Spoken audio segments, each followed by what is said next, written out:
Hello, welcome to this bite size on what type of organisation should we be.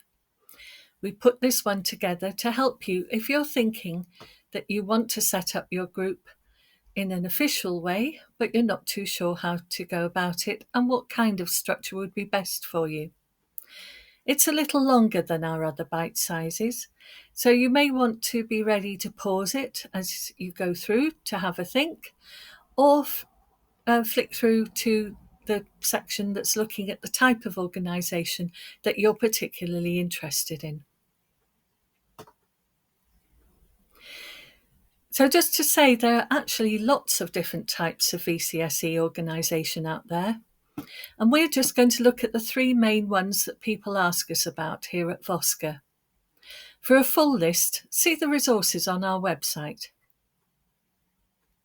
So this bite size will just be looking at unregistered constituted groups, registered charities, and community interest companies.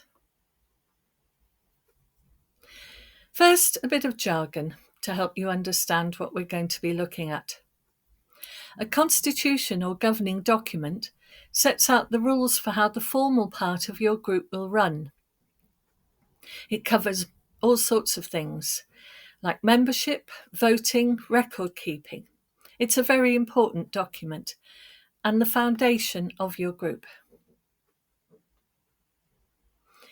The committee members, trustees or directors are the people who have ultimate responsibility for running an organisation. You have a different name for these people depending on what kind of structure you decide to have. So first off, we'll look at unregistered constituted groups. And this is a small group, basically charitable, that has an annual income under £5,000. If your annual income is over and is always going to be over £5,000, you'll need to register as a charity or think perhaps about becoming a CIC. It's always led by a volunteer committee, has a written governing document.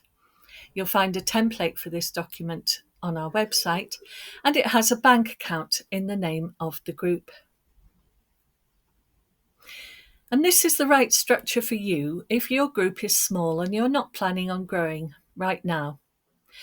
You'd like to be able to apply for small grants, but you don't need large amounts. You won't have regular employees or big financial commitments like a lease, and the committee members don't want to be paid. You set one up by bringing your committee together, write your constitution. As I said, we have a template ready for you to use, and apply for a bank account in the name of your group. Once you're set up, you'll need to hold regular committee meetings, keep good records, and produce a simple financial statement at the end of each financial year that shows your income and expenditure.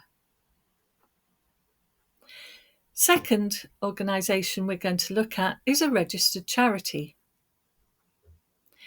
And this is an organisation that's recognised as being legally charitable. Not everything that groups do can be seen as legally charitable, so you need to check that what you're planning to do is. A charity is registered with the Charity Commission, which is part of government, and it's led by unpaid trustees. It's the right choice if everything you want to do is legally charitable, if you want to be able to apply for lots of grants, and when the trustees don't need or want to be paid. You set one up by putting together your board of trustees, developing your governing document. There are model documents you can use available online on the YouGov website. You can then set up your bank account and then apply to the Charity Commission to be registered. Once you're set up, you'll need to produce annual accounts to charity standards. This is not too big a job if you're still a small charity, but as you grow bigger, it will grow more complex. You'll need to send an annual report to the Charity Commission. Again, a very small job when you're small, a much bigger one as you grow. And you'll need to hold an annual general meeting. And your governing document will tell you when and how you need to do that. So our last example of what you can be is a community interest company, a CIC.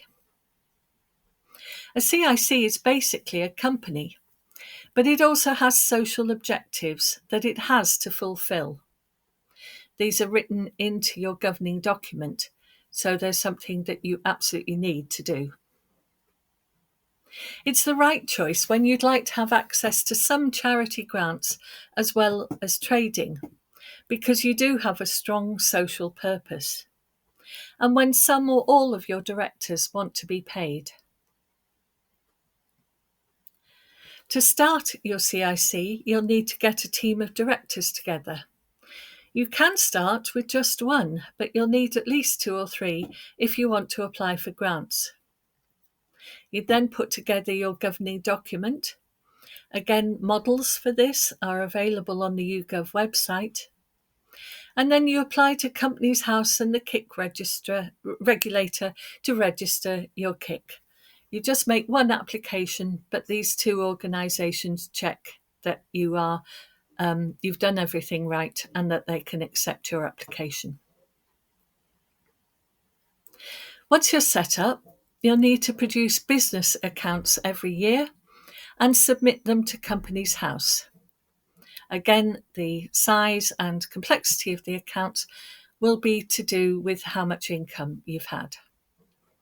And you'll need to produce a report for the KIC regulator to submit at the same time to prove that you've been running to express your social purpose properly.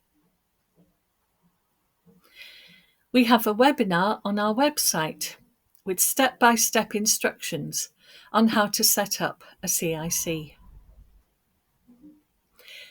And just lastly, you might like to have a think, especially if you're setting up a charity, on whether or not you want to be incorporated.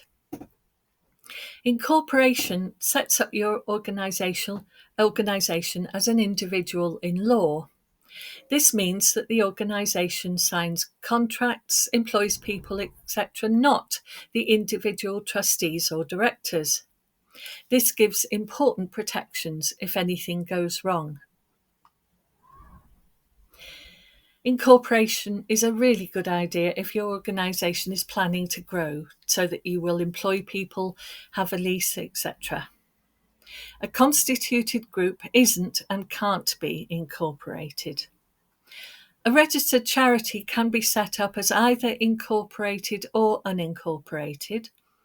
A CIC is always incorporated. Visit our website for more information about voluntary groups, charities and CICs, www.vosca.org. So see you soon and good luck with your group.